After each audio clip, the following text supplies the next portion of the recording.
السلام علیکم ناظرین، پی سی ایس نیوز کے ساتھ میں ہوں اسد عبید اللہ اور میں ہوں شکیلہ خان۔ سب سے پہلے P C S news head line.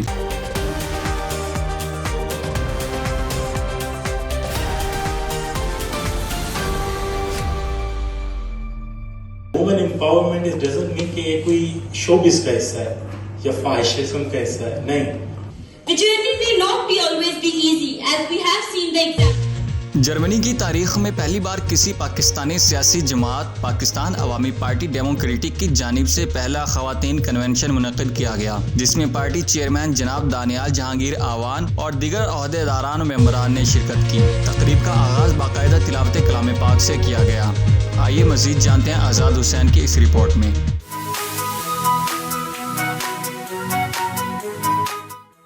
ہاں جی بالکل، جرمنی کی تاریخ میں پہلی بار کسی پاکستانی سیاسی جماعت پاکستان عوامی پارٹی ڈیموکریٹ کی جانب سے پہلا خواتین کنونشن منعقد کیا گیا، جس میں پارٹی چیئرمین جناب دانیال جہانگیر ایوان صاحب، یوتھ ونگ کے چیئرمین جناب اصحاب علی، خواتین ونگ کی مریم عبدالوحید، انیسیہ ایوان اور ایڈوکیٹ کمل ملک پاکستان ہائی کورٹ اور دیگر خواتین نے بھرپور شرکت کی۔ تقریب کا آغاز باقاعدہ تلاوت کلام پاک سے ہوا۔ پاکستانی قومی ترانے کے بعد مختصراً خواتین ونگ کی خواتین نے اپنے خیالات کا اظہار کرتے ہوئے پاکستان عوامی پارٹی ڈیموکریٹ کے چیئرمین جناب دانیال جہانگیر ایوان صاحب کا شکریہ ادا کیا اور ان کو خراج تحسین پیش کرتے فرمایا کہ پاکستان عوامی ڈیموکریٹ پارٹی نے خواتین کو مزید طاقتور بنانے میں اپنا بھرپور کردار ادا کیا۔ ان کا کہنا ہے کہ اس طرح کے خواتین کنونشن ہوتے رہنا چاہیے، اس سے خواتین میں خود اعتمادی شعور کی بیداری پیدا ہوتی ہے۔ آخر میں چیئرمین پاکستان عوامی پارٹی ڈیموکریٹ دانیال جہانگیر ایوان صاحب نے تمام شرکائے خواتین کا شکریہ ادا کرتے ہوئے فرمایا کہ خواتین کسی بھی ترقی یافتہ ممالک کے لیے لازمی حصہ ہوتی ہیں۔ ہمارے معاشرے میں خواتین کو صرف گھر گھرستی تک محدود کر دیا ہے۔ پاکستان عوامی پارٹی ڈیموکریٹ خواتین کو وہ مقام دلانا چاہتی ہے جس کا ہمارے مذہب اسلام اور اسلامی جمہوریہ پاکستان کے قوانین آئین میں موجود ہے۔ حال میں موجود شرکائے خواتین نے جناب دانیال جہانگیر ایوان صاحب کی بات کی تائید کرتے ہوئے تالیاں بجا کر ان کا خیر مقدم کیا۔ حال پاکستان زندہ باد کے نعروں سے گونج اٹھا۔